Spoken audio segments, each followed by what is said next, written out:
dengan akad atau fikih pernikahan. Baik, kita buka kajian kita dengan mengucapkan basmalah.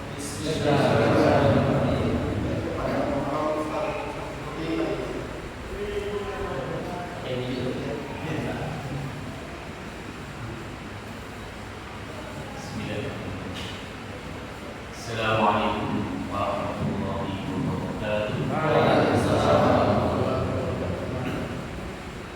Innal hamdalillah nahmaduhu wa nasta'inuhu wa nastaghfiruh wa na'udzu billahi min shururi anfusina wa min sayyiati a'malina. Man yahdihillahu fala mudilla lahu wa man yudlil fala hadiya lahu. Asyhadu an la ilaha illallah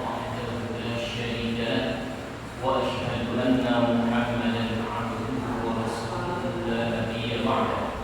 اللهم صل وسلم على محمد وعلى آله وأصحابه ومن تبعهم بإحسان إلى يوم الدين. أما بعد، قال الله تعالى في القرآن الكريم: أعوذ بالله من الشيطان الرجيم. يا أيها الناس اتقوا ربكم الذي خلقكم واحدة وخلق منها زوجها وبث منهما رجالا كثيرا ونساء. الآية. صدق الله العلي العظيم. Yang kami hormati pengurus DKM, para asatidz, para pejabat pemerintahan yang hadir di tempat ini, bapak-bapak dan ibu-ibu jamaah masjid atau mushola masjid. Insyaallah akan jadi masjid. Ya, jamaah mushola Ibnu Sabil yang penuh semangat walaupun diguyur hujan yang cukup deras. Alhamdulillah, yang semangatnya luar biasa. Mudah-mudahan akan memperoleh rahmat Allah Subhanahu wa ta'ala. Salawat serta salam mari kita sampaikan kepada Nabi kita Muhammad sallallahu alaihi wasallam, para sahabatnya, keluarganya, serta seluruh umat Islam yang masih konsisten komitmen dalam menegakkan dan menghidupkan sunnah-sunnahnya. Bapak dan Ibu yang kami hormati, kajian kita di saat ini adalah masih membahas tentang fikul munakaha. Pada pertemuan sebelumnya kita sudah sama-sama memperbincangkan tentang pernikahan, yaitu tema tentang khitbah, peminangan.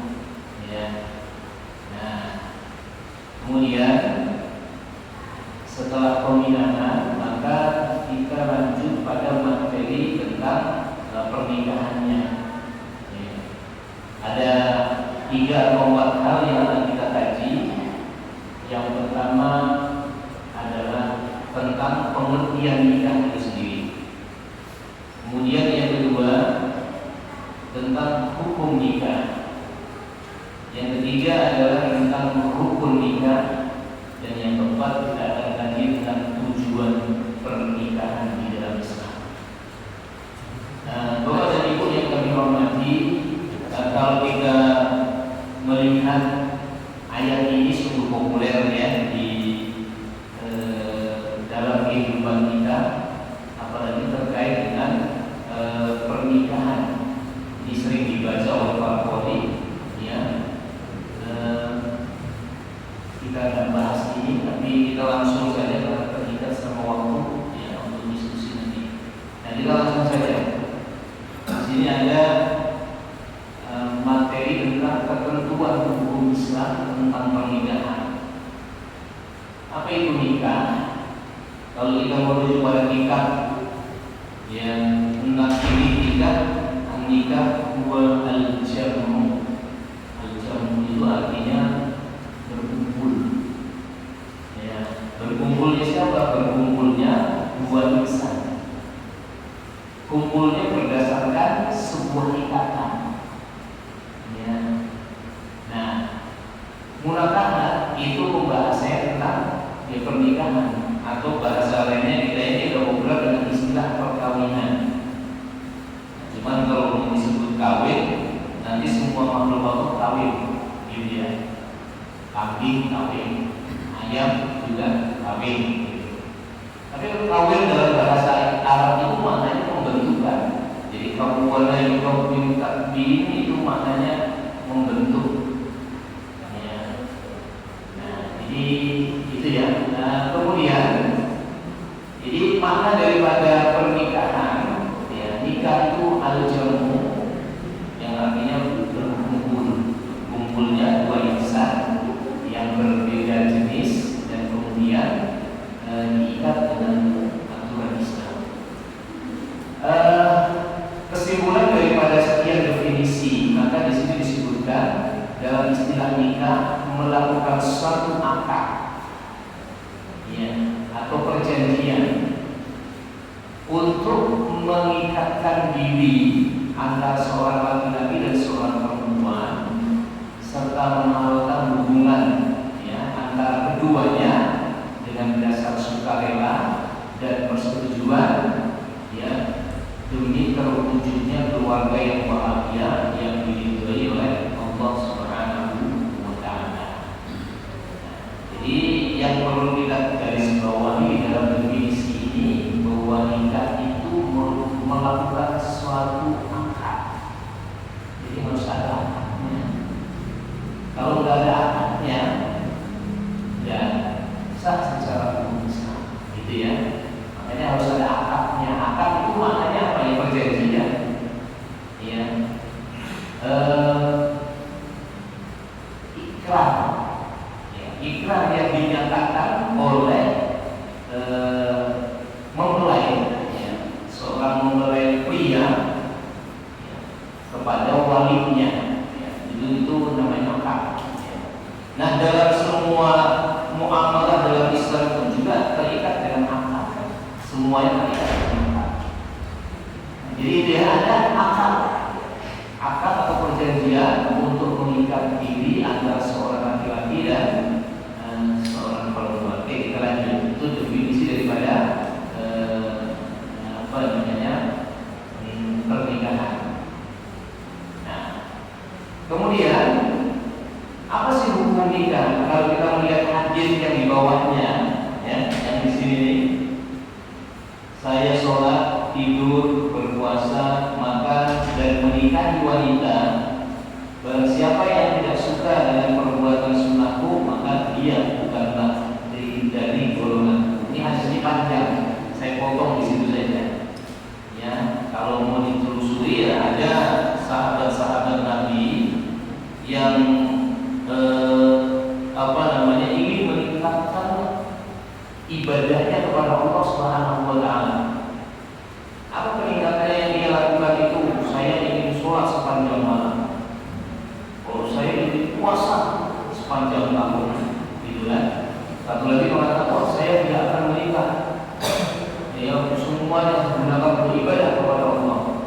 Akhirnya orang-orang yang menyatakan ya hal yang semacam itu ditegur oleh Rasulullah. Apa tegurannya? Ini ya, saya sholat, Rasulullah sholat.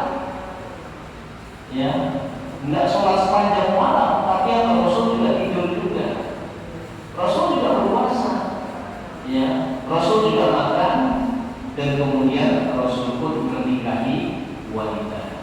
Jadi keinginan para sahabat yang tadi untuk meningkatkan ibadahnya dengan cara meninggalkan ya menikah ini, mau menikahi wanita, maka ditegur oleh Rasulullah.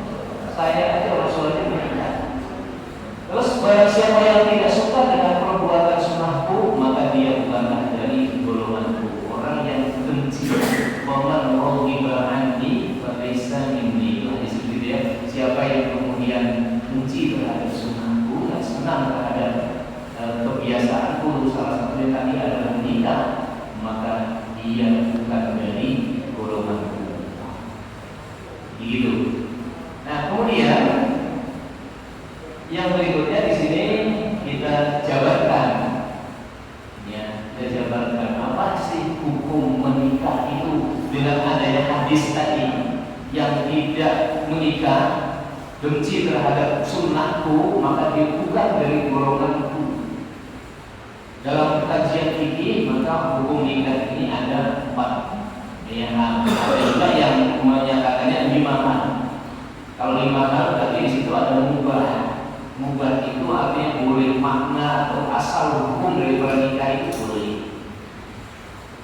Kemudian di sini disebut yang pertama adalah sunnah. Tentu bagi yang ingin menikah, mampu menikah, ya, dan mampu pula mengendalikan diri dari perzinahan, walaupun ya tidak segera menikah. Jadinya gini, dia sudah mampu, sudah punya pekerjaan, sudah punya penghasilan. Pokoknya orang itu sudah punya kepribadian lah ya, kepribadiannya yang bagus, sudah punya mobil pribadi, rumah pribadi, ya kan? Kemudian kendaraan pribadi itu namanya orang-orang punya kepribadian bagus Pak ya. Kepribadian yang bagus. Nah, tapi dia masih bisa menahan diri ketika dia wanita yang cantik, yang dia menyenanginya, gitu kan, masih bisa tahan diri, tahan pandangan, dia dikit-dikit, melirik dikit gitu kan, nah, tapi tidak kemudian bablasan, ya masih bisa nahan tangannya untuk tidak memegangnya, ya untuk menahan diri supaya melakukan khulwat, ya berduaan. Nah, jadi kalau bisa menahan seperti itu maka walaupun sudah punya kemampuan, ya, punya kepribadian yang bagus ya, tetap ini hukumnya sunnah, gitu ya. Ketika nikah dia lebih bagus, ya. Ketika dia menikah itu lebih bagus. Kemudian yang kedua, nikah ini hukumnya wajib. Nikah ini hukumnya wajib. Wajib bagi siapa? Bagi yang ingin menikah, mampu menikah, dan dia khawatir berbuat zina jika tidak segera dia menikah. Makanya kalau sudah ini anak bapak yang sudah remaja, yang sudah pemuda-pemudi, ya, dari kemana-mana udah diantar jemput, ya, sudah dewasa, pergi kemana-mana. Punya anak yang seperti itu, orang tua harus tegas mengambil tindakan, ya, dulu kan maunya apa juga berduaan, gitu kan, nah, supaya nanti orang tua juga nggak kena dosanya. Jadi jangan dianggap itu remeh, kan? Orang tua kena dosanya ketika anak itu berbuat dosa. Kenapa? Karena membiarkan itu terjadi.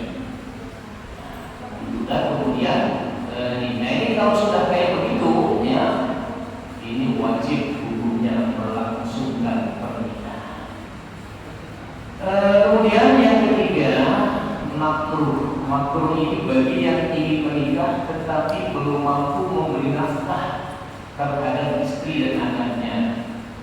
Dia orangnya 4M ya, menang-mantung gitu ya.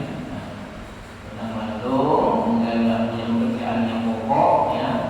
Kemudian dia menikah. Kemudian ketika menikah tidak bisa kasih nafkah secara gohirnya. Ini hukumnya makruh pernikahan ini. Ketika dilakukan kurang bagus, walaupun sah secara hukum tapi kurang bagus. Akhirnya apa? Nanti di dalam kehidupan rumah tangga banyak ketidakharmonisan di sana. Ya, nah, apalagi kalau yang istrinya bekerja, kemudian suaminya mengatur, ini lebih parah lagi nanti. Ya, kenapa? Karena tugas tanggung jawab ini mestinya sepenuhnya suami sebagai perempuan, ya, penanggung jawab dari kehidupan rumah tangga, dia tidak lengkap di dalam pelaksanaan tugasnya. Nah, Bapak dan Ibu yang kami hormati, ya, makanya di sini kalau memang belum punya penghasilan, tidak bisa memenuhi nafkahnya, ya lebih baik ditunda terlebih dahulu. Ya. Kemudian yang keempat adalah haram. Ya. Tentu di sini bagi yang ingin menikah dengan maksud menyakiti wanita yang akan dinikahinya.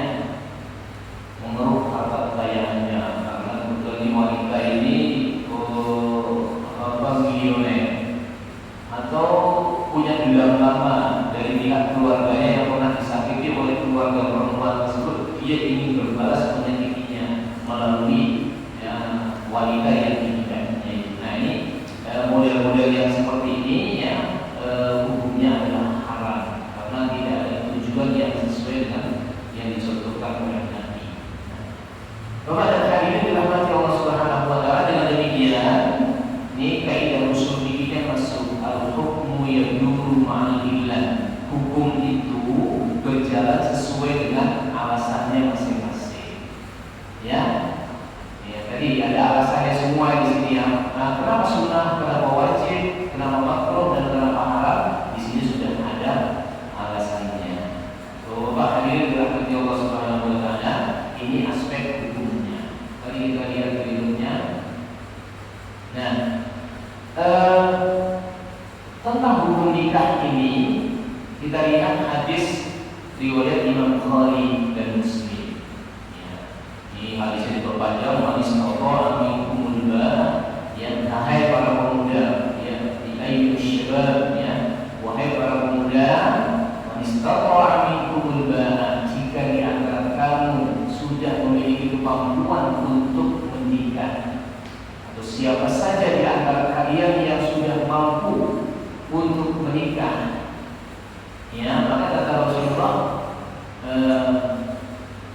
nikahlah, hendaklah ia menikah, karena pernikahan itu akan dapat menjaga pandangan mata dan lebih memelihara kehormatan. Dan barang siapa tidak mampu menikah, hendaklah ia berpuasa, sebab puasa itu penjaga baginya. Bapak dan ibu yang kami hormati, ada kalimat di sana, man istata'a minkumul ba'a, ya, falyatazawwaj, maka hendaklah ia menikah. Kalimat hendaklah ia menikah ini bentuknya adalah perintah. Ya, bentuknya adalah perintah. Hendaklah ia menikah kalau sudah punya kemampuan. Nah, dari sini, ya, kalau sudah punya kemampuan hendaklah ia menikah, maka kategorinya tadi sunnah tadi, gitu ya. Kategorinya sebagai sesuatu yang sunnah. Nah, berikutnya di hadis ini, kenapa harus menikah? Wah, ini hikmahnya disebut di sini, karena pernikahan itu dapat menjaga pandangan mata, ya, dapat menjaga pandangan mata. Setidaknya yang tadinya matanya suka jelalatan melihat anak-anak perempuan, ya, begitu sudah menikah maka dia sudah ada tempat penyalurannya, ya, setidaknya akan terkurangi, ya, untuk melakukan pandangan terhadap wanita yang lainnya, gitu ya, Bapak dan Ibu ya. Nah, ini benar nggak kira-kira bahwa bapak yang sudah menikah ini kemudian mampu menahan pandangannya, ya, di rumah mampu menahan pandangan, ya, di jalan, di kantor kayaknya masih jelalatan, gitu ya. Insya Allah dan begitu, ya. Makanya ibu-ibunya kasih servis ke bapaknya yang terbaik, ya. Ibu harus jadi kompetitor, ya. Kompetitor dengan siapa? Dengan teman-teman perempuan yang dekat dalam pekerjaan dengan suami ibu, gitu kan.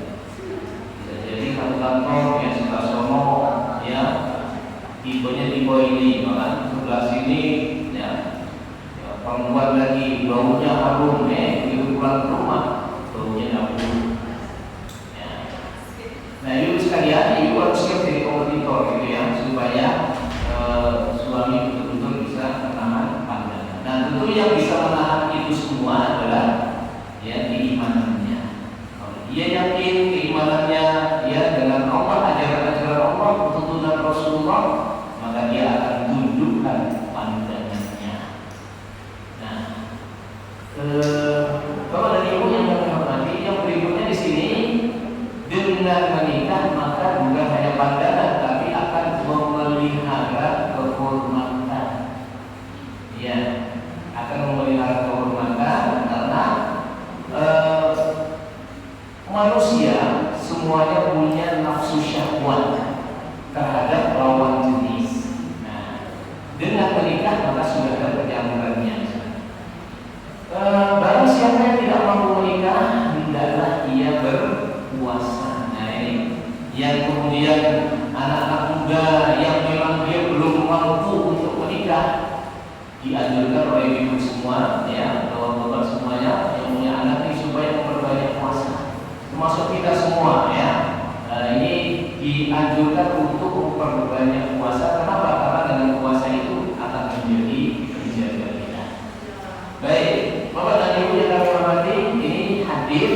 yang memerintahkan kita untuk melakukan pernikahan, untuk menikah. Berikutnya, nah, kalau apa tujuan pernikahan? Nah, ini tujuan pernikahan. Yang pertama di sini disebut untuk memperoleh rasa cinta dan kasih sayang. Ini ayat ini sering ada di dalam undangan. Ya, wa min ayatihi an khalaqalakum min anfusikum azwaja. Ya, litaskunu ilaiha, Ya, wa min ayatihi, dan di antara besaran ayat-ayat Allah, an khalaqalakum, Dia menciptakan kalian dari jenis kalian sendiri, ya, dengan berpasang-pasangan, menciptakan pasangan dari jenis kalian sendiri. Supaya apa? Hidup berpasangan itu, di ayat itu disebutkan litaskunu ilaiha, agar ya merasa tentram. Kalau bahasa kita ya udah populer, sakinah. Sakinah itu maknanya adalah tenang. Jadi dengan pernikahan yang dilakukan itu akan terjadi ketenangan batin, kenyamanan dalam kehidupan, gitu ya. Terus wajah ada bainakum mawaddah, ya, dan dijadikannya di antaramu rasa kasih, warahmah, dan rasa sayang. Ada pula yang memberikan penjelasan bahwa mawaddah itu, ya, rasa kasih itu biasanya terkait dengan unsur fisik, ya. Jadi untuk usia anak-anak muda, kemudian ya mungkin sampai 30-40 itu masih hubungan fisik.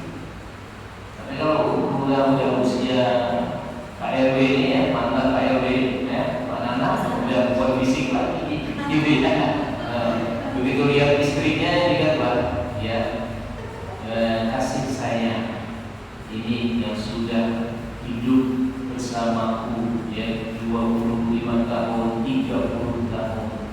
Dialah yang melahirkan anak-anakku, yang mengasuh anak-anakku, ya, dan kemudian membesarkan anak-anakku. Akhirnya munculnya rasa kasih sayang, gitu ya.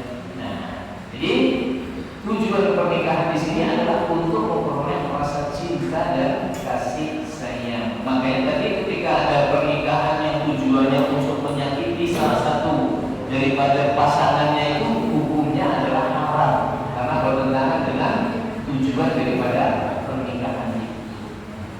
Kemudian yang kedua adalah untuk memperoleh ketenangan hidup. Ya, tadi disebut litaskunu ilaiha. Ya, litaskunu ilaiha. Nah, ketenangan hidup itu apa ukurnya? Ya, batinnya.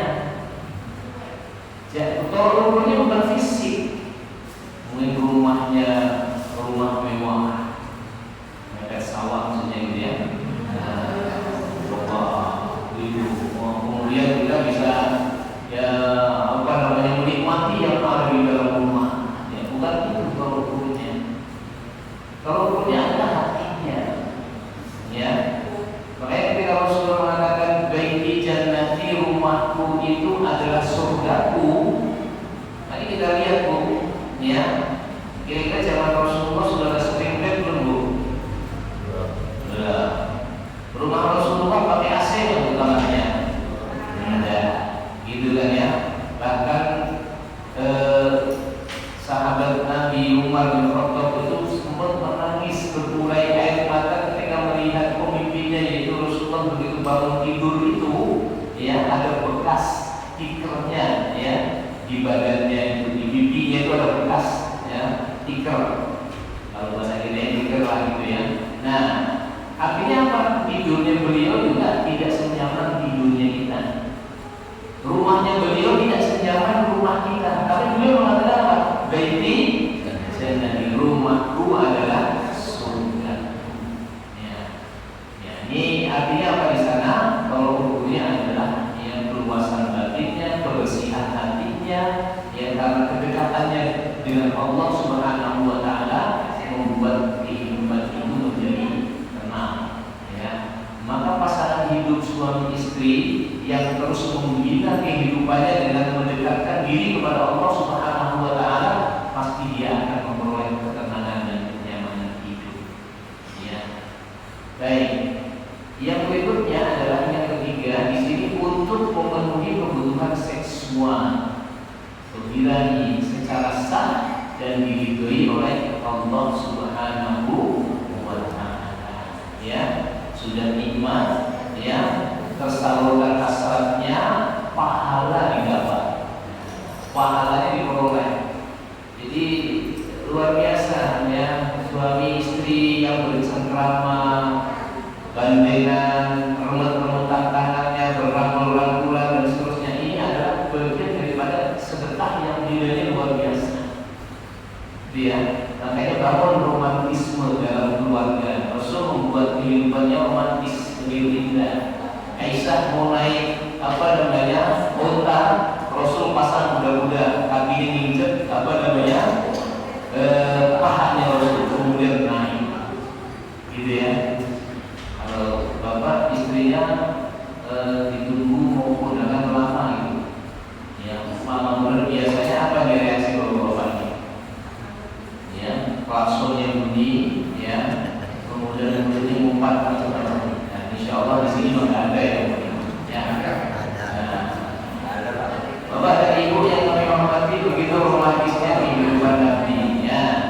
Jadi sedekah banyak sekali ketika kita menjadi suami istri yang harmonis, ya, dalam kehidupan sehari-harinya. Bapak dan ibu yang kami hormati, yang berikutnya, yang keempat di sini untuk memperoleh keturunan yang sah dalam masyarakat. Jadi untuk memperoleh keturunan yang sah, ya, keturunan nantinya akan menjadi aset kita, kehidupan kita baik dunia sampai kehidupan di akhirat.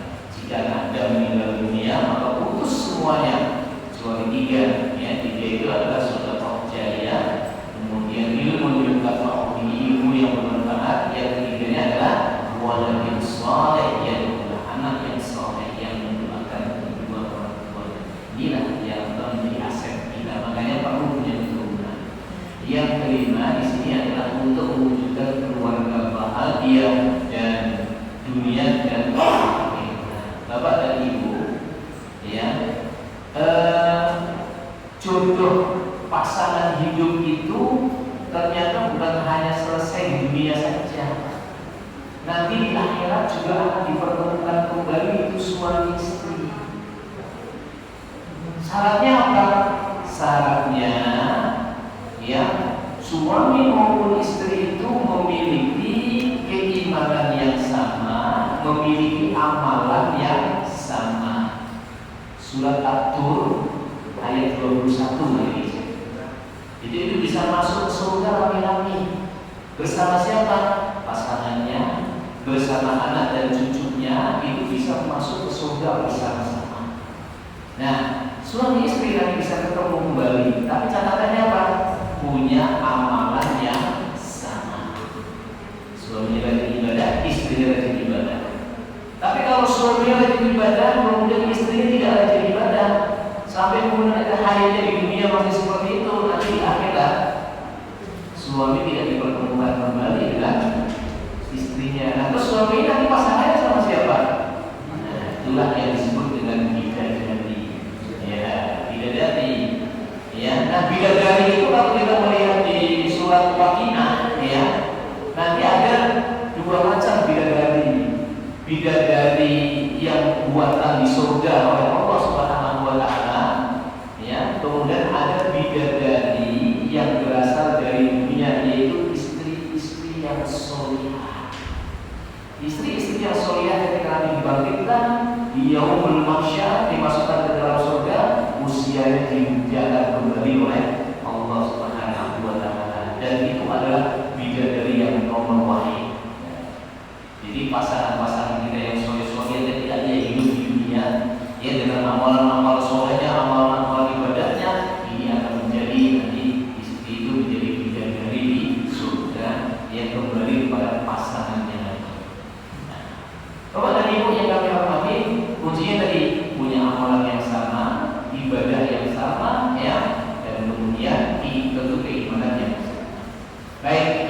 tujuan pernikahan begitu mulia di dalam Islam, bukan hanya untuk melampiaskan nafsu saja, tetapi ada aspek-aspek lain yang mulia.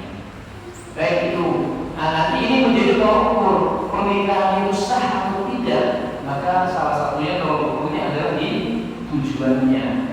Kalau tadi tujuannya untuk menyakiti, sudah bertentangan dalam tujuan pernikahan ini. Ya. Baik, kita lanjut lagi. Nah, apalagi yang menjadi tolak ukur sah atau tidaknya pernikahan, yaitu rukun nikah, rukunnya. Dilihat dari rukunnya. Apa itu rukun? Rukun itu pengertiannya adalah ketentuan-ketentuan yang harus terpenuhi agar menjadi sah. Sholat ada rukunnya, ya. Sholat gak baca Fatihah sah sholatnya? Tidak. Kenapa? Karena Fatihah rukun sholat. Gitu ya. Rukun sholat banyak di dalamnya. Dari mulai takbiratul ihram sampai kemudian salam. Nah, ada gerakan, ada bacaan, itu yang harus terpenuhi. Kalau itu terpenuhi maka sah. Demikian pula dalam konteks pernikahan. Ya, ada rukunnya. Nah, rukunnya apa saja? Yang pertama adalah ada calon suami, ya, ada calon suami. Nah, ada syarat-syaratnya bagi calon suami itu seorang laki-laki dewasa yang sudah mapan di wilayah, yang sudah kepribadiannya sudah matang gitu. Kemudian beragama Islam, ya, tidak dipaksa. Kalau laki-laki dipaksa, waduh, ya, ini bisa berbahaya karena calon suaminya malah terpaksa ya. Kemudian tidak sedang dalam ihram haji atau umrah, ya. Kemudian bukan mahram, bukan murid terus saya ya, ada salah nanti, ya, bukan mahram atau calon istrinya, ya. Jadi bukan mahram, calon istrinya. Mahram itu wanita-wanita yang haram untuk dinikahi, itu mahram. Jadi jangan salah sebut ya. Ada mahram, ada muhrim. Kalau muhrim artinya orang yang pakai pakaian ihram. Kalau sedang umroh, sedang haji pakai pakaian ihram itu namanya muhrim, perempuan muhrimah. Nah, kalau wanita yang haram dinikahi sebutannya adalah mahram. Nah, itu pertama ada calon suami, yang kedua tentu ada calon istri, ya.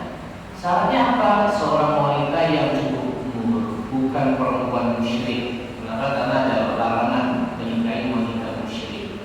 Wala tankihul musyrikati hatta yu'min. Al-Baqarah ayat 221 222. Kemudian tidak dalam ikatan perkawinan dengan laki-laki lain. Kemudian bukan mahram calon suaminya, ya, tidak dalam keadaan ihram haji atau umrah, sama aja. Jadi ada calon suami, calon istri. Berikutnya, nah, yang ketiga adalah ada wali nikah, ya. Apa maksud wali ini? Wali yang menikahkan, mempelai laki-laki dengan mempelai wanita atau mengizinkan pernikahannya. Ada walinya, dan biasanya wali itu ya bapaknya, bapak kandung dari wanitanya. Nah, berikutnya ada pembagian wali itu, ada wali nikah itu ada dua, ada wali nasab, ada wali hakim, gitu ya. Nah, kita lihat yang wali hakim, kepala negara yang beragama Islam, Jokowi itu kan. Pada senyum ketawa sebelum masuk bumi. Nah, ya presiden kita dengan beragama Islam, ya. Nah, kemudian di Indonesia orang presiden kalau mau menikahkan dia kan susah. Kalau wali itu banyak orang yang mau menikah, antrian sekian banyak, yang ngurusin kayak gitu. Maka di Indonesia orang presiden sebagai wali hakim dilimpahkan kepada pembantunya, yaitu Menteri Agama. Ya. Dari saya menyebut Menteri Agama. Kemudian Menteri Agama juga nggak mungkin ya menjadi wali seluruh ya orang-orang di Indonesia yang nggak punya wali. Nah,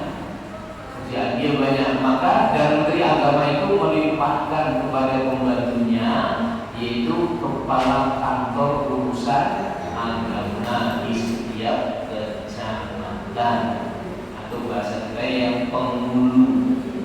Jadi kalau nggak ada wali, walinya udah pada tinggal semua, udah ketemu semua, itu walinya wali hakim, penghulunya yang jadi wali, gitu ya. Nah, termasuk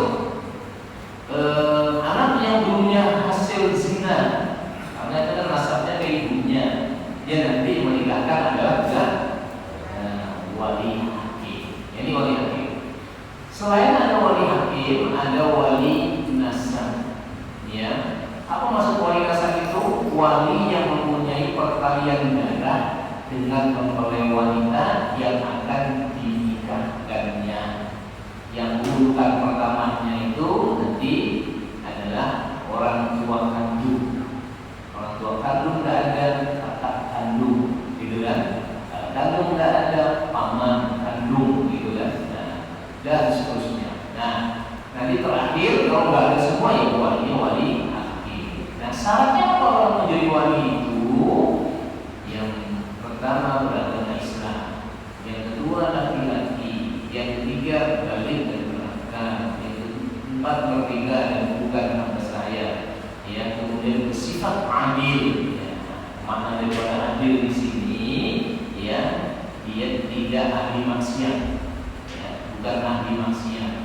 Kalau dia pendosa maka tidak bisa menjadi wali. Kemudian tidak sedang ihram haji atau umrah. Nah, ini rukun yang ketiga harus ada walinya. Ya, walinya. Kemudian yang berikutnya lagi ada dua orang saksi. Nah, dua orang saksi itu disyaratkan di sana ya laki-laki beragama Islam, laki-laki balik berakal sehat, dapat mendengar, dapat melihat, dapat berbicara, dia adil, dapat berbuat maksiat, tidak ahli maksiat, gitu ya.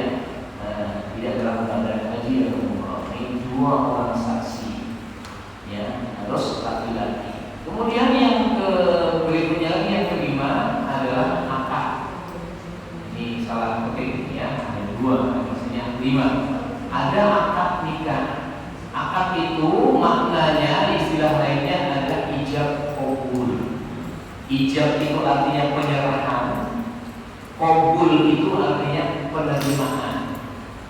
Nah, ada ungkapan saya nikahkan kamu dengan anak saya yang bernama ini dengan mas kawin sekian yang tunai. Nah, itu namanya ijab.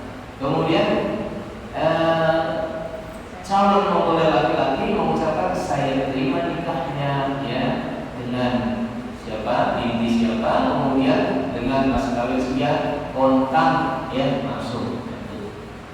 Jadi itu namanya ijab dan qabul. Nah, ini para ulama fikih nanti beragam memberikan komentar terkait dengan ini. Tapi ada titik temu dari semua perbedaan itu, ya ijab qabul itu harus langsung.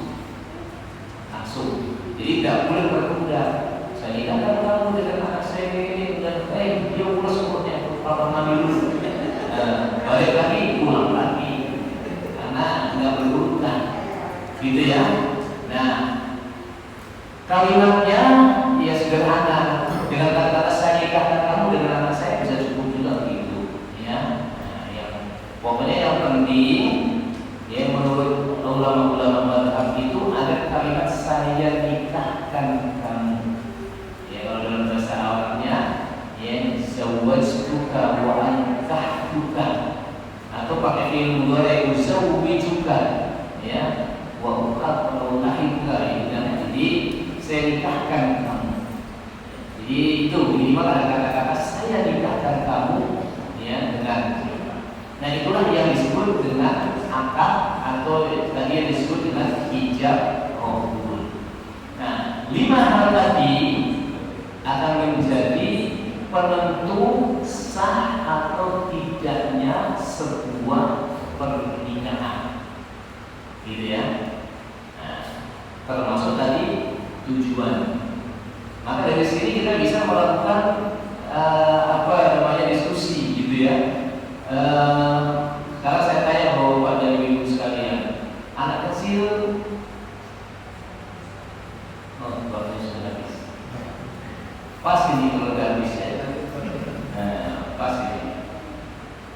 benar oleh azan dulu lanjut sedikit, kemudian sholat selesai gitu ya, atau azan langsung sholat?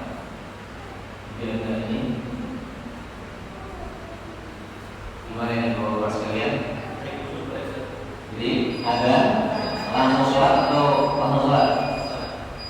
Berarti ini dijulikan nanti di lagi. juga aja. Iya, sholatnya berarti. Ya silakan.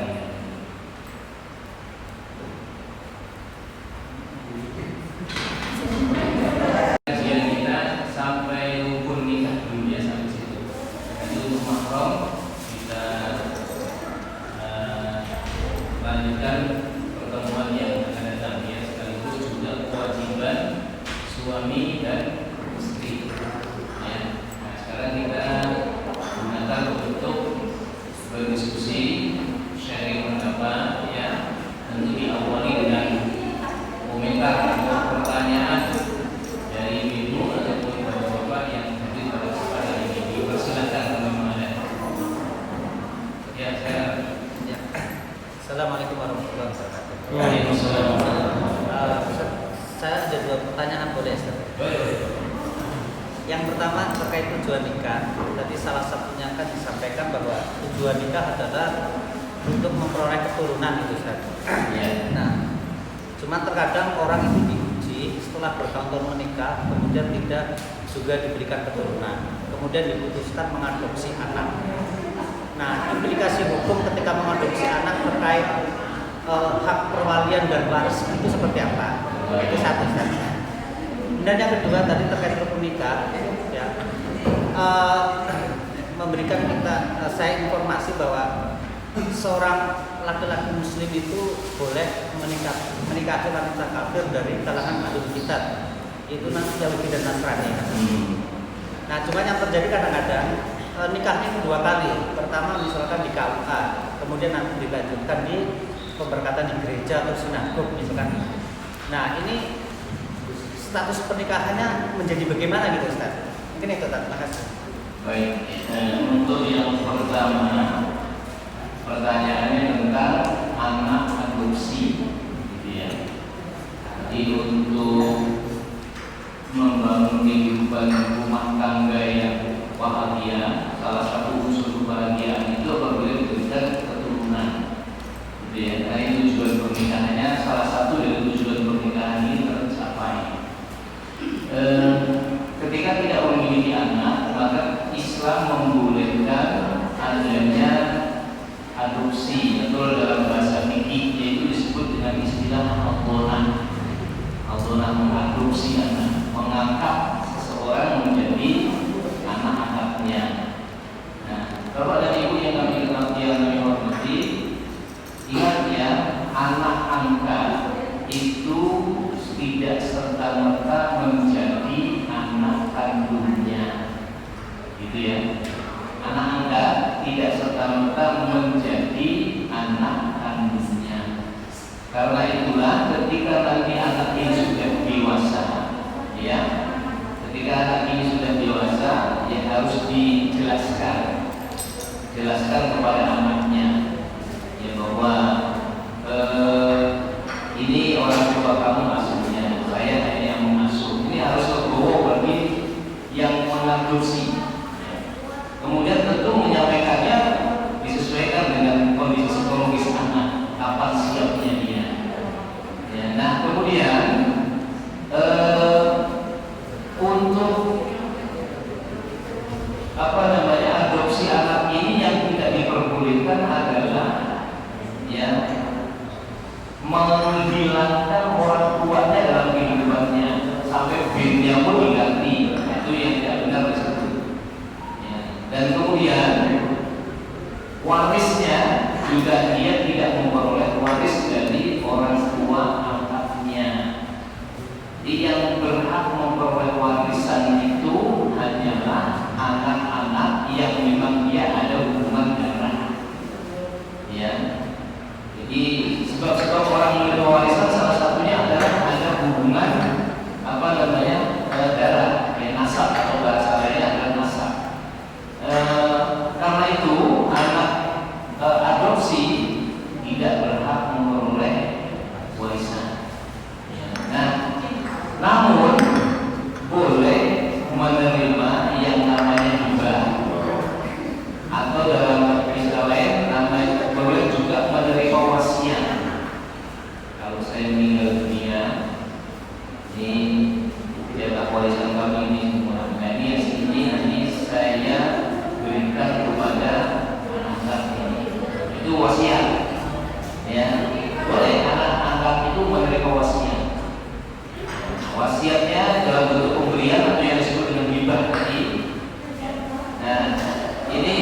harus ditegakkan. Makanya tidak boleh sebagai ahli waris kemudian sudah tahu ada wasiat dari orang tuanya seperti itu kemudian diambil oleh ahli waris. Ini haram hukumnya. Nah, tentu dalam hal ini persoalan wasiat itu nanti ada ketentuannya. Wasiat itu tidak boleh diberikan kepada ahli waris. La wasiyata li walad. Hadis ini. Tidak sah warisan kalau di wasiat itu bukan warisan. Ya, tidak sah itu wasiat diberikan kepada ahli waris. Ya. Nanti kalau saya meninggal dunia itu rumah yang ini buat si gontok. Ya. Kalau ahli waris setuju, silakan. Tapi kalau ahli waris tidak setuju, harus diwaris sesuai dengan ketentuan waris. Itu maksudnya. Nah, kemudian wasiat itu tidak boleh melebihi dari sepertiga harta warisan. Kata Rasulullah, "Al-thulutsul katsir." Ya, sepertiga itu sudah banyak. Jadi sekiranya kemudian wasiat itu ya diberikan lebih dari sepertiga, boleh dianulir. Contoh peninggalan hartanya itu 9 miliar.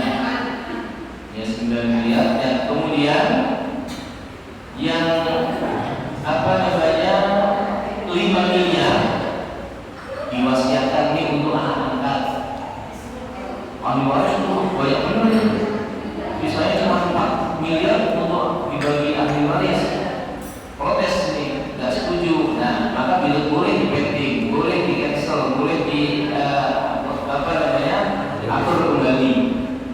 Ya, dan karena nggak boleh lebih dari sepertiga, maksimal adalah sepertiga. Berarti yang diberikan wasiatnya hanya 3 miliarnya saja.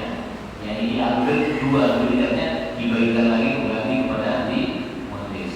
Nah, jadi dari pertanyaan tadi kesimpulannya anak angkat tidak menerima warisan. Ya, boleh menerima hibah dalam bentuk wasiat dari orang atau orang tua yang mengasuhnya. Itu pertanyaan pertama. Kemudian pertanyaan yang kedua terkait dengan apa tadi? Menikah beda agama. Menikah beda agama. Dalam kajian fikih, nikah terhadap ahli kitab itu memang diperbolehkan, termasuk sembelihannya. Cuma yang menjadi pertanyaan, siapa sih ahli kitab itu? Yang dimaksud dengan ahli kitab itu adalah orang-orang yang masih berpedoman kepada kitab-kitab yang lama. Taurat, Zabur, Injil, gitu kan, yang masih asli. Sementara keaslian daripada originalitas dari ketiga kitab itu sekarang sudah tidak bisa dipertanggungjawabkan lagi. Bahkan ada sebuah penelitian dari psikolog ya, menyatakan bahwa sebelum Rasulullah lahir 600 tahun sebelum Rasulullah itu lahir itu sudah tidak ditemukan Injil yang masih asli, gitu kan?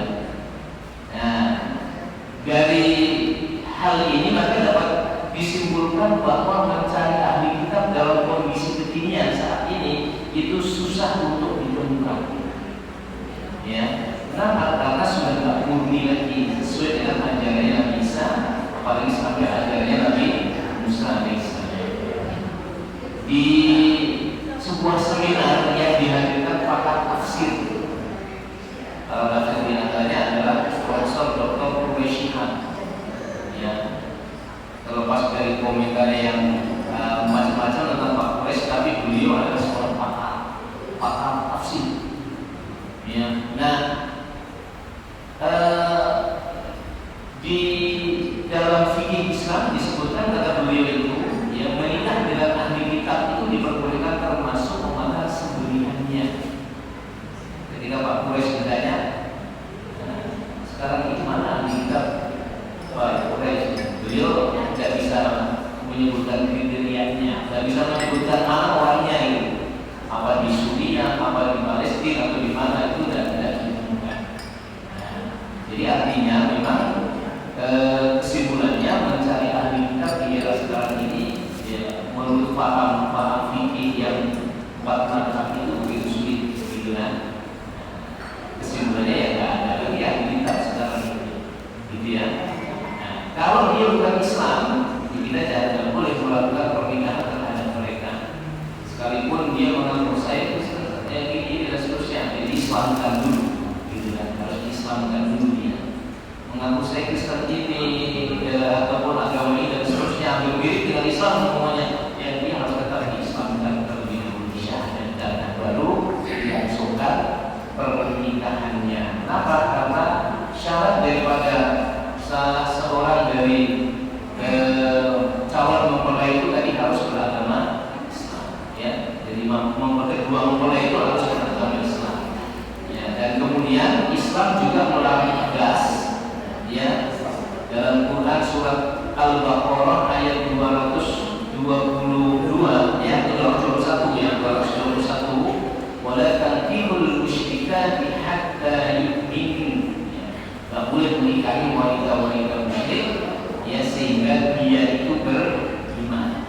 Bahkan dikasih motivasi oleh Allah di sana, ya, wala amatun mu'minatun khairun min musyrikatin walau a'jabatkum, ya.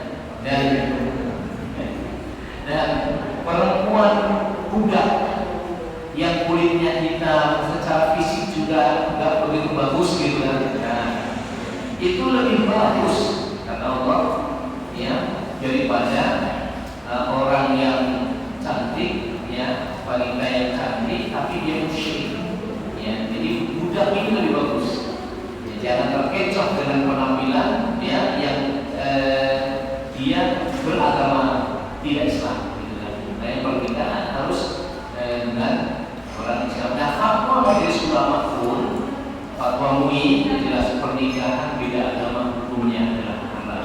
Kalau halal berarti itu tidak sah pernikahan. Gitu ya. Ada yang mau ikut berkomentar silakan. Ya. Komentar dikit ya. Oh ya, silakan. Jadi berlanjut. Ya, apakah artinya kemudian syariat terkait pernikahan itu ayatnya sudah dinasakh, artinya sudah berlaku gitu? Karena yang saya pahami syariat itu kan berlaku sampai nanti akhir zaman kan itu saja. Kalau untuk yang musyrik kan jelas di luar Yahudi dan Nasrani kan memang musyrik, baik laki-laki maupun perempuan haram menikah dari kalangan mereka. Baik. Ya, di luar Yahudi dan Nasrani sekarang yang Yahudi dan Nasrani pun kita bahas lagi, ada beberapa ayat Al-Quran. Laqad kafara alladziina qalu innallaha tsalitsu tsalatsa. Sungguh telah kafir orang yang menyatakan bahwa Tuhan itu terdiri dari 3, gitu kan. Kemudian ada lagi ayat yang lain, laqad kafara qalu Uzairu bin Allah. Jadi Uzair itu anak Allah, gitu kan. Kemudian begitu tegas di dalam Al-Quran menyatakan sungguh kafir dia. Artinya kalau sudah kayak begitu, ya, maka di sana Yahudi, Nasrani yang sekarang ada itu, ya, sebagian pemahaman menyatakan sudah tidak murni lagi. Jelas ayat-ayat Al-Quran jelas mengatakan begitu. Mungkin juga masih ada, bisa jadi masih ada di Israel itu, mungkin masih ada. Cuma kita tidak tahu persis, gitu kan. Nah, kalau untuk konteks di Indonesia, saya pikir seorang profesor doktor Indonesia saya ditanya di mana yang ada, itu tidak bisa jawab, gitu ya kan? Tidak bisa jawab. Baik, ada lagi yang lain? Ya, bertanya. Kembali ke yang adopsi tadi, Ustaz. Ya. Jadi di rumahnya itu batasan aurat dengan anak adopsi itu bagaimana? Iya, itu anak angkat statusnya masih berbeda. Ya, karena berbeda, dia bukan ada hubungan nasab, maka kemudian auratnya juga harus dijaga dengan sebaik-baiknya. Ya, kemudian interaksi antara anak angkat dengan kakak dan adik angkatnya pun ini juga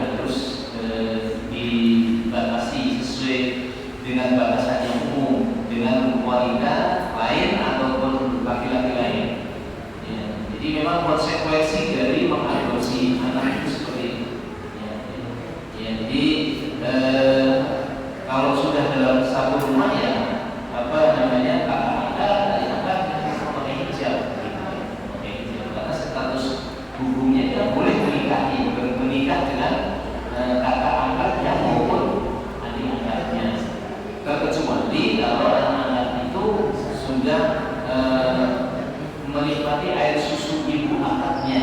Nah, itu berbeda lagi. Itu yang disebut dengan rodohnya. Jadi dia sudah menikmati air susu ibundanya, ibunda angkatnya itu, maka kemudian statusnya dia sudah menjadi saudara sepersusuan.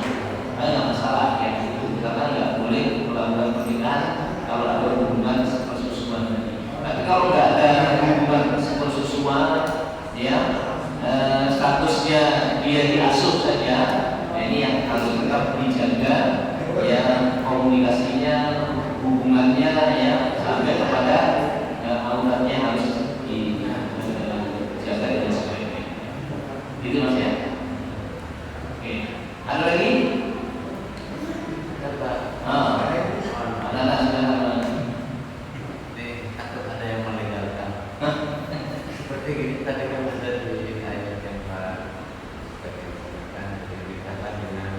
dari jenismu sendiri, khawatirnya ada yang meninggalkan pasal itu dari jenismu sendiri itu barangkali memang penjelasannya seperti itu. Dengan saya, iya.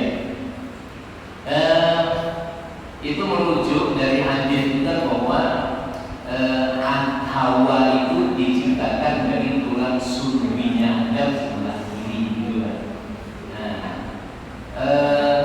Allah menciptakan pasangan dari jenismu sendiri ya, semuanya itu bersumber dari Nabi Adam. Ya, asal usulnya itu dari Nabiullah Adam alaihissalam. Ya, nah artinya apa? Menikah ini dilakukan ya sesama manusia. Jangan ada melakukan pernikahan dengan makhluk selain manusia, karena di fikihnya Wahbah Az-Zuhaili itu juga ada pernikahan dengan jin, pernikahan dengan sesama jenis dan seterusnya. Itu menjadi polemik yang cukup panjang. Jadi intinya ya menikah sesama manusia yang berbeda jenis, yang bukan satu jenis. Ya, kalau satu jenis kan berarti homoseksual atau lesbi. Nah, ini yang sekarang berkembang di negeri kita ini. Ya, digerebek sama polisi di Jakarta itu sampai berapa puluh orang yang begitu kan ya, sedang melakukan pesta seksual kaum lesbi dan homo. Nah, Bapak dan Ibu yang kami hormati, itu yang dimaksudnya. Jadi anak keturunan Nabiullah Adam alaihissalam. Ya, nah,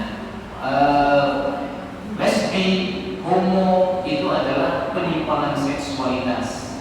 Ya, dan itu dilarang, dikutuk habis. Ya, bahkan zamannya Nabiullah Lut alaihissalam itu sampai dibinasakan oleh Allah Subhanahu wa Ta'ala.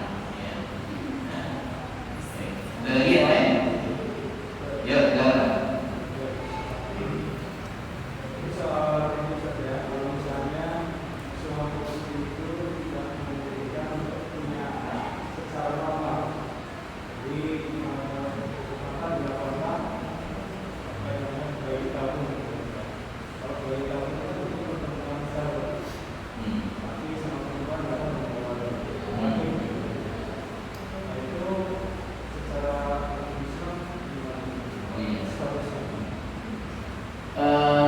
zaman Nabi memang tetap ketemu yang model seperti itu, ya bayi tabung itu tidak ketemu.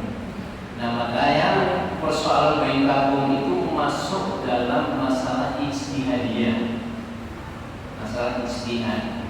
Ya, jadi kalau zaman Nabi tidak ada dan pernah ditemukan seperti itu, di Quran juga ada diinformasikan tentang bayi tabung. Kemudian di hadis karena zaman Nabi tidak ketemu juga tidak ada hadisnya yang memandukan menjadi panduan tentang bayi tabung. Nah, sumber hukum Islam itu 3. Satu adalah Al-Quran, kedua adalah Al-Hadis, ketiganya adalah Al-Ijtihad. Quran tidak ada, cari di hadis. Hadis tidak ada, maka ijtihad. Apa itu ijtihad?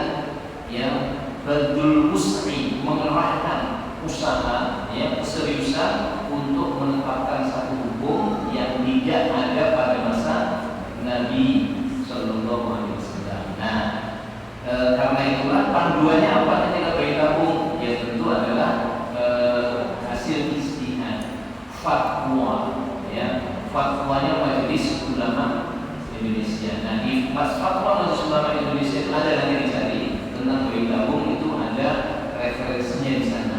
Ada satu buku yang ditulis oleh Masruq Zuhdi, ya, judulnya adalah Masailul Fiqhiyah. Nah, di dalamnya itu ada penjelasan tentang bayi tabung. Kesimpulannya dari penjelasan tentang bayi tabung itu diperbolehkan, ya, dalam kondisi darurat, ya kan? Kalau suami istri memungkinkan lahir secara normal, ya, artinya tidak melalui bayi tabung, itu yang mesti dilakukan. Ketika dalam proses yang alamiah ternyata nggak dikasih pula keputusan, ada yang kemudian ingin melalui bayi tabung, ada ketentuan di sana, ya, menurut istilah para ulama itu, ya, sperma mau dipertemukan ovumnya yang perempuan itu adalah dia adalah pasangan suami istri yang sah, gitu ya. Ini bukan pasangan orang lain, gitu kan? Nggak bisa, gitu. Kalau di barat memang terjadi itu. Bahkan di barat itu ada yang diinformasikan yang perempuan profesinya tukang hamil, ya, di spermanya sama ovumnya di suami istri kemudian disuntik kepada perempuan itu yang bekerja sebagai tukang hamil itu, ya, dan kemudian nanti begitu sudah hamil lahir nanti anaknya diambil, ya, kemudian dia dibayar, udah, ya, dimiliki anaknya. Kacaunya di barat seperti itu.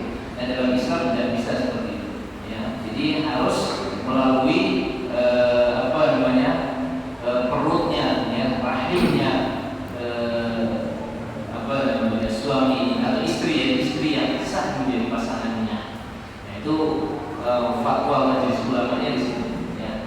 Satu buku tadi Masailul Fiqhiyah yang ditulis oleh Masruq Zuhdi, kemudian di fatwa Majelis Ulama Indonesia yang jumlahnya sudah ribuan itu, nanti bisa di-download, itu bisa dicari. Itu Pak, ya. Boleh kalau yang enggak dikasih keturunan, ada duitnya, ya, untuk memproses melalui bayi tabung, ya, suami istri diperbolehkan. Kalau nggak salah ada pula yang dimiliki yang anaknya itu melalui proses bayi tabung, ya. Baik, ada lagi yang lain? Yang pertama, saya pernah ketemu ada satu keluarga nih, Ustaz. Dia sebenarnya anaknya udah banyak, saya udah dikaruniai kalau besar ada orang, cuma dia di suatu waktu dia mengadopsi anak yatim piatu lah, dia nggak punya orang tua, dia adopsi. Nah, cuman memang secara ekonomi hidupnya pas-pasan. Nah, yang saya mau tanyakan adalah terkait anak yatim ini, kita kan udah ada di sini juga lah, kita harus membantu yatim piatu ya. Apakah cara yang seperti itu kita mengadopsi atau ada cara, kan kalau yang pertama ada mungkin rumah yatim kita ngasih sumbangan dan lain-lain untuk pendidikan dan sekolahnya. Itu yang pertama, kita baiknya gimana? Terus pertanyaan yang kedua tadi terkait yang ASI ya, kalau saya, karena kan kalau anak adopsinya itu dikasih ASI itu kan jadi anak ya setara dengan anak kandung gitu. Nah, kalau zaman dulu kan yang kita tahu, kalau misalnya orang tua ibunya itu nggak keluar ASI-nya, dia bisa minta tolong ke orang lain. Jadi jelas nih bahwa anak ini disusuin oleh siapa. Tapi kalau zaman sekarang kan ada orang-orang tua yang ASI-nya nggak keluar, tapi dia pengen anaknya mengkonsumsi ASI. Ada komunitas ibu-ibu yang asip ya, asip perah istilahnya. Dia men-share, membagikan dengan niat baik sebenarnya, bahwa ini ASI-nya boleh siapa aja yang butuh gitu. Nah, kalau kayak gitu kan jadi nggak jelas misalnya ini ibunya dari siapa lah. Nah, itu hukumnya gimana Ustaz? Iya. Bapak dan Ibu yang kami hormati, terkait dengan pertanyaan pertama, nah yatim, ya. Kalau merujuk pada hadis, Rasul mengatakan begini, "Ana muka firul yatim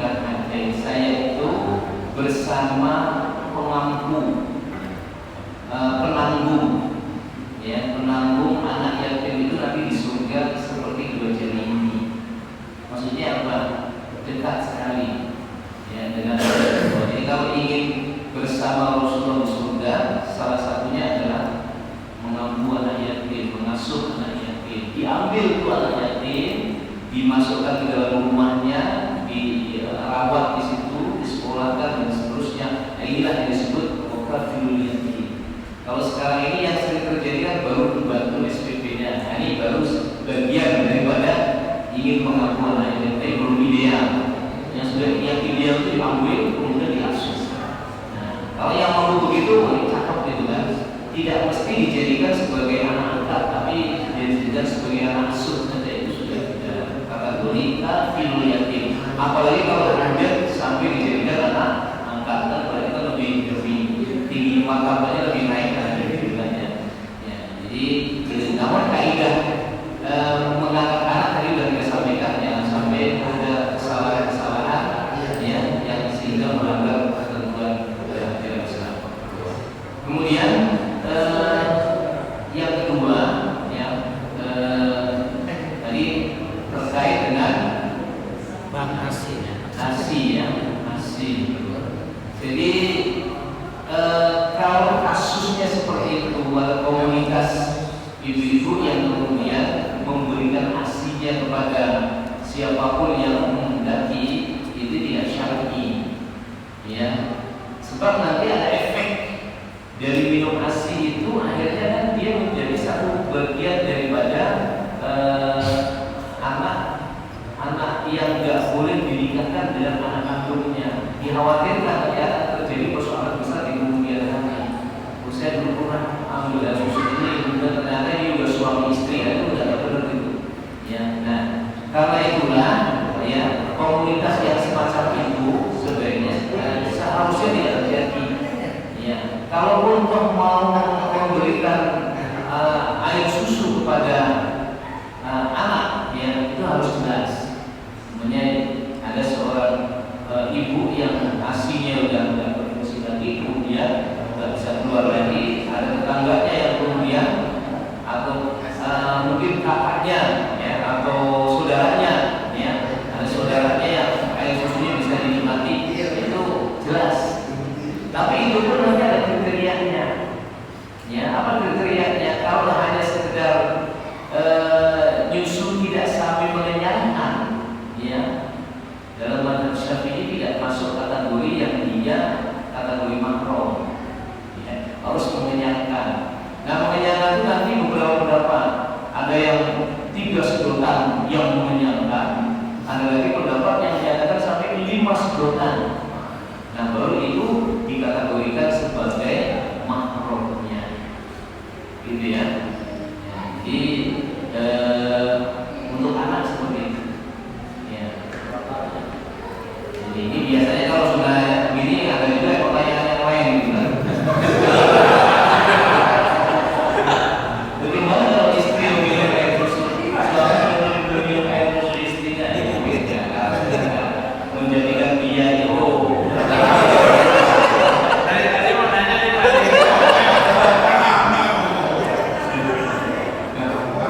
Jadi judulnya itu tahu apa yang kau inginkan. Jadi ada bedanya nih. Air susu yang diminum itu oleh sang jabang bayi itu kemudian mengenyangkan, ya, sehingga menjadikan energi bagi anak itu untuk tumbuh, berkembang dagingnya dari air susu tadi. Nah, itu baru kategori sebagai anak sepersusuan. Tapi kalau hanya coba-coba saja dikit, itu kan nggak sampai mengeluarkan air susunya, atau mengeluarkan sedikit air susunya nggak sampai mengenyangkan, para ulama 4 mazhab itu tidak memasukkan ke dalam anak sepersusuan. Harus betul-betul mengenyangkan. Jadi perhatikan dulu ya. Nah, kalau ada anak yang kebetulan menyusu kepada yang dari ibu semuanya. Nah, kalau memang sebaiknya sih dihindarkan itu, ya, supaya tidak membuat mengacaukan, ya, dalam kehidupan sosial kemasyarakatan kita.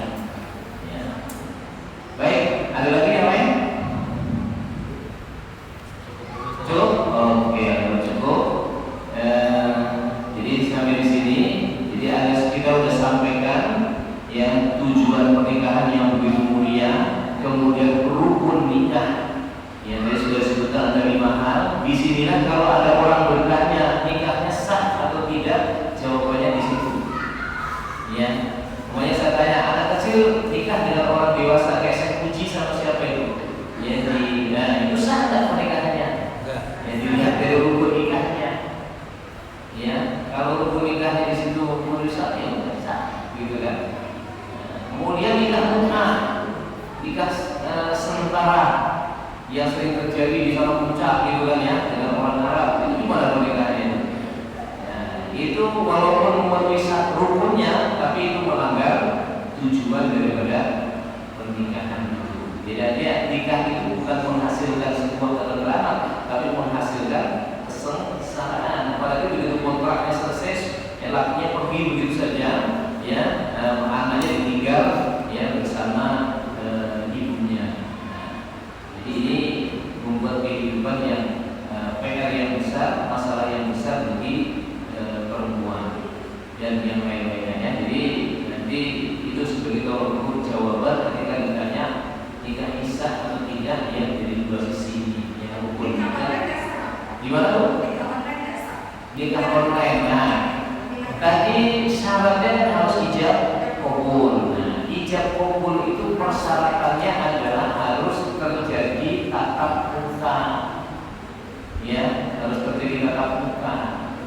Ya, siapa yang tatap muka?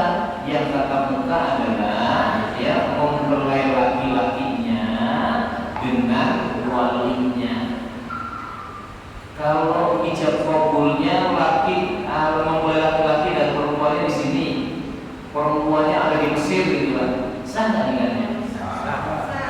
Sah. Ya, kenapa? Karena ya syarat rukunnya sudah terpenuhi. Ya, sudah terpenuhi. Gus Dur itu nikahnya di Mesir, gitu. Ya. Nah, kemudian Ibu Sintanya ada di Indonesia waktu itu. Ya. Jadi bisa terjadi seperti itu. Itu bukan nikah online ya, tapi nikah betul-betul terjadi antara mempelai laki-laki dan mempelai dengan walinya. Jadi harus gitu, nggak bisa nikah online itu dilakukan karena ijab kabulnya itu harus langsung, ya, nggak ada jeda, kemudian harus terjadi tatap muka dalam fikih menurut Pak Nabi. Itu Bu ya. Ini saja barangkali sebagai penyegaran ya terhadap keilmuan kita terkait dengan pernikahan. Nah, pertemuan yang akan datang akan lebih seru karena langsung bersentuhan dalam kehidupan kita, kewajiban suami dan istri. Ya, tidak perlu nanti dengan pertemuan berikutnya pasangan suami istri pada datang gitu kan, biar mengevaluasi diri ya. Saya sudah sesuai belum ya kewajiban ya hak dan kewajiban kita sebagai suami istri.